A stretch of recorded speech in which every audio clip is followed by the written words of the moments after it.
This vacation house is only for my mom and dad. Your parents can't stay here, my husband declared, surprising me with his words after buying a fancy vacation house worth $1 million. So that's what this is all about.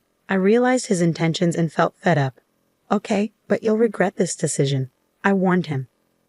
Never come near me again, Terry smirked, folding his arms. If that's how it is, I won't be nice either.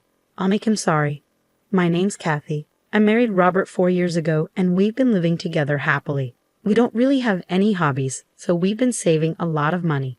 If I had to pick one thing we splurge on, it's probably making fancy coffee on weekends.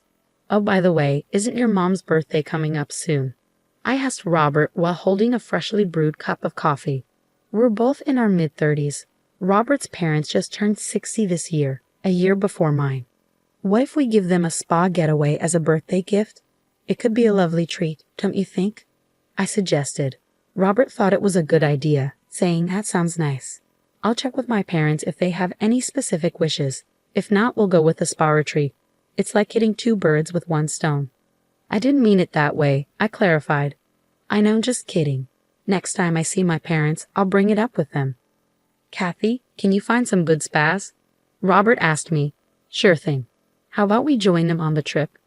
It'd be a nice change, I suggested. 2 weeks went by, and my mother-in-law's birthday was approaching quickly. We should book the spa soon. Otherwise, we might not make it in time for my father-in-law's birthday. Did you talk to your parents? I asked anxiously. My husband replied casually, Oh, I forgot to mention. I already checked with them, so no need to book the spa retreat. Oh, really? That's a relief. But what did they say they wanted? I was eager to decide the gift together, but my husband seemed bothered by the question. I'll take care of it. It's my parents' 60th birthday. You don't have to worry about it, Kathy, he said, dismissing my involvement. Robert's words took me aback. He'd never dismissed me like this before. That wasn't very nice, I said, feeling emotional. Why won't you tell me? We've always chosen gifts together. We've even picked gifts for each other's parents in the past. So why, on such an important occasion like their 60th birthday, would you shut me out like this? I don't understand, I said, frustration creeping in. Normally I'm pretty calm and don't raise my voice often, but my husband remained stubborn. In the end, he wouldn't budge on telling me what his parents wanted. Since then, there's been tension between us, and we only talk about necessary things. Even when we drink our morning coffee, the silence hangs heavy. The day before my mother-in-law's birthday, my husband finally spoke to me after a long silence. We're going out tomorrow to celebrate Mom's 60th. Get ready, Kathy. We're staying overnight, so be prepared, he informed me. When he sprung the news on me, I panicked. What? Where are we going? You should have told me earlier if we're staying overnight. I need time to prepare. I just told you, didn't I? You're going to be surprised, my husband replied cheerfully, contrasting my anxiety. The next morning, we hopped into the car early to pick up my in-laws.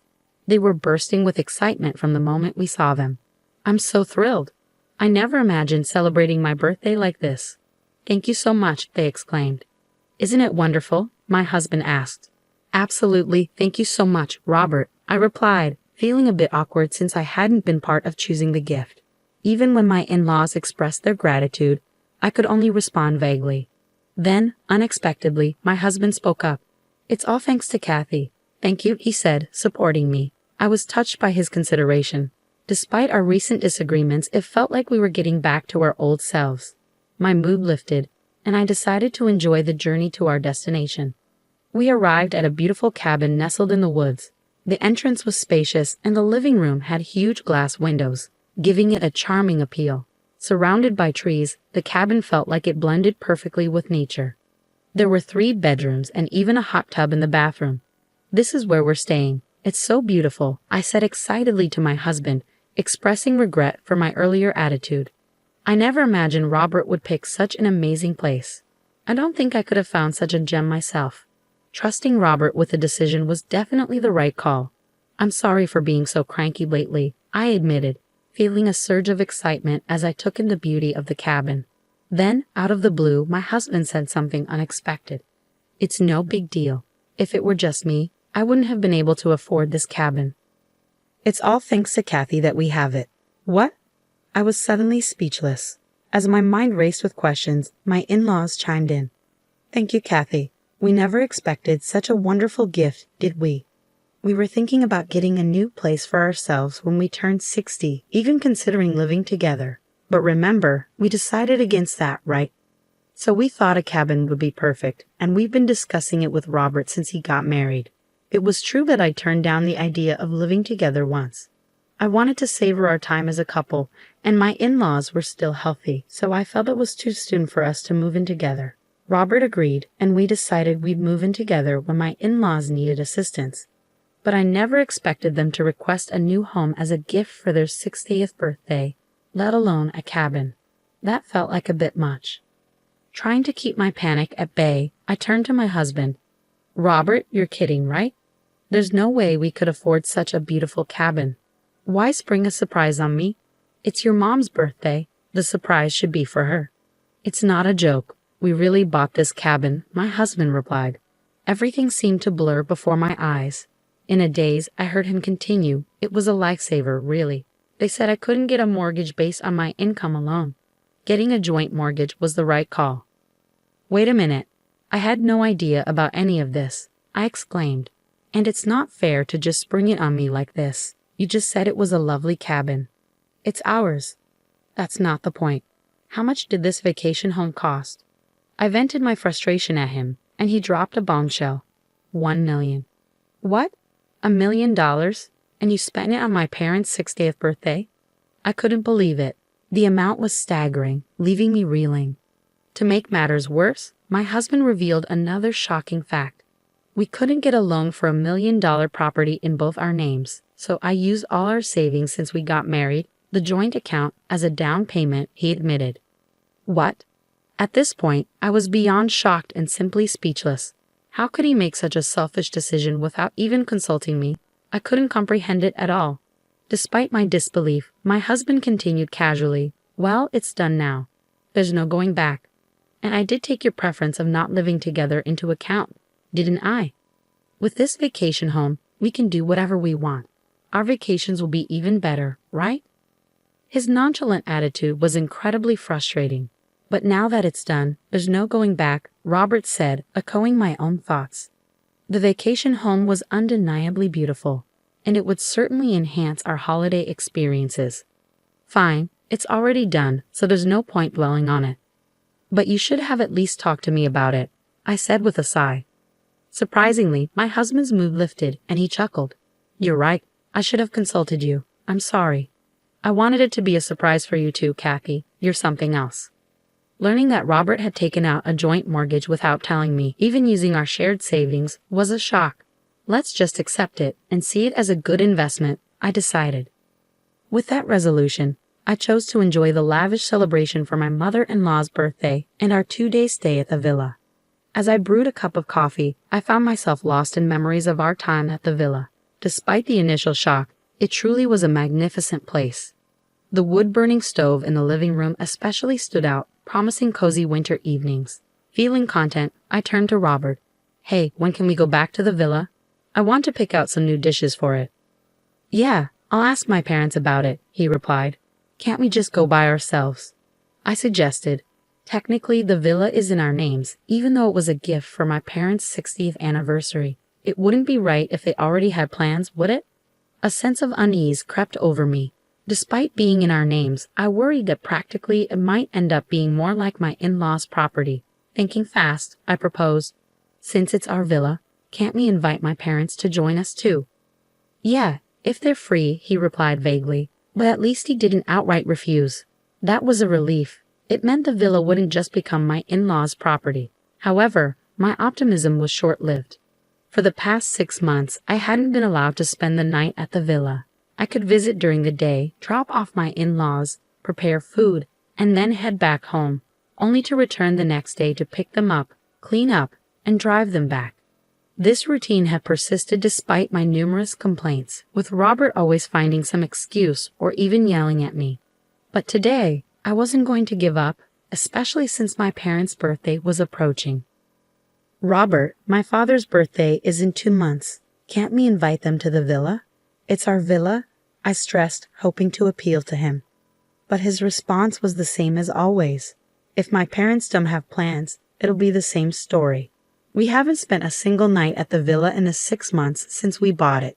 Your parents always get priority. But it's our villa and we should come first. Besides, I'm the one paying the mortgage and the down payment. My parents should have their turn too. Today, I'm not giving in. I've had enough, I asserted firmly, only to be met with a scowl from Robert. Shut up. That vacation house is only for my parents. I won't allow your parents to use it. I bet that was your plan all along, wasn't it? No wonder you bought it without telling me, he accused. The patience I had clung to shattered in my heart, leaving behind a sense of brokenness. I'll never forgive you, I vowed. Don't think you can act so selfishly without consequences. I challenged my husband. Fine, if that's how it is, I won't hold back anymore. Let's get a divorce. What? You're so petty, he retorted. Well, whatever. My parents appreciate me for buying that vacation home, and my mom can handle the housework. I'll be just fine without you. And if we're divorcing, I won't let you near that vacation house. Is that clear? With a smug look, he crossed his arms triumphantly. I felt foolish for falling for his smooth words, but it was too late for regrets. All that remained was to seek my revenge. In a low voice, I pressed my husband. Are you sure you'll regret this? Because I won't hesitate. Fine, it's settled then. Never shove your face in front of me again, he replied. The next day, I filed for divorce, and it was accepted without any issues. I decided to walk back to my parents' house. A few months later, I received a call from Robert's house. When I answered, he sounded panicked. Kathy, what do you want? We don't have anything to talk about, he said in a frantic tone. In response to my cold response, he yelled back, I tried calling your cell phone. Why didn't you answer? Some person claiming to be your lawyer showed up at my house today. This is what you wanted, isn't it? Can you explain it to me properly? Don't you understand? I replied calmly. What's there to understand? He snapped back. The lawyer was right. Since we're divorced, I don't plan on paying the mortgage anymore. If you don't agree, I might sell the vacation house. That's it. But the vacation house is in both our names. Even after the divorce, isn't it fair for you to keep paying the mortgage? I questioned. My ex-husband seemed at a loss for words. Despite being in both our names, I'm not allowed to use it, right? So why should I keep paying for it? That doesn't make sense to me, I stated calmly. No, it's a joint property, so we should both contribute, I argued. This conversation isn't going anywhere. That's why I consulted a lawyer. If you're going to stick to your stance, I'm ending this call. If you need anything else, talk to my lawyer. I don't have time to deal with this unreasonable behavior. I have my own affairs to attend to. Wait, hold on. I messed up. How about we take turns using the vacation house? I suggested. You mean I keep paying the mortgage and you'll let me use it sometimes, he clarified. I don't have any attachment to that vacation house anymore. I've already bought a new one, he revealed. Wait, what? I exclaimed. Yes, I gifted the vacation house to my parents for their 60th birthday. It's not $1 million estate, but a cozy cottage they love. Are we done here? I don't have time for small talk, he said firmly. Wait, please, I interjected. I resigned from my job, he informed me. What? Why? I asked. It was probably my father's doing, right? He's an executive in a top-tier company with many connections.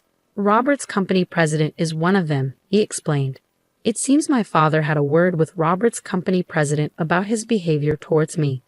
How can we tolerate such behavior in our company? The president must have exclaimed in anger. I don't know all the details, but I heard that Robert chose to resign voluntarily. I'm certain there was some intervention from Robert's company president behind the scenes.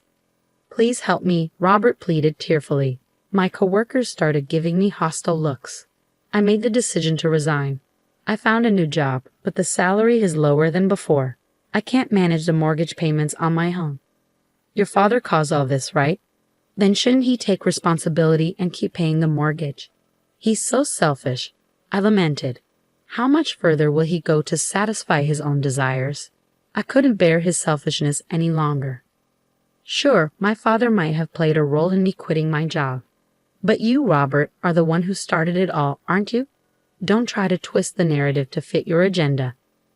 You're the one in the wrong for tampering with our joint property just to impress your parents. You brought this upon yourself. I never imagined it would come to this. You're facing the consequences of your actions. I hope you suffer in the depths of mortgage hell, you selfish jerk. I heard his desperate plea, but I hung up the phone without giving it another thought. In the months that followed, I worked with a lawyer and managed to extricate myself from the mortgage for the vacation house. Eventually, Robert couldn't keep up with the mortgage payments alone, and the property ended up being sold due to its decreased value. It appeared that Robert had accumulated debt and was now struggling to make ends meet in a modest apartment. Even his in-laws were shocked by the turn of events, and Robert's parents found themselves facing scrutiny from the community for losing the vacation house they had once bragged about. Meanwhile, I found fulfillment in my role as the vice president of my father's company, leading busy and rewarding days. The happiest moments now come when the three of us, myself, my husband, and our daughter, visit the vacation house on our days off, enjoying moments of relaxation with a cup of coffee.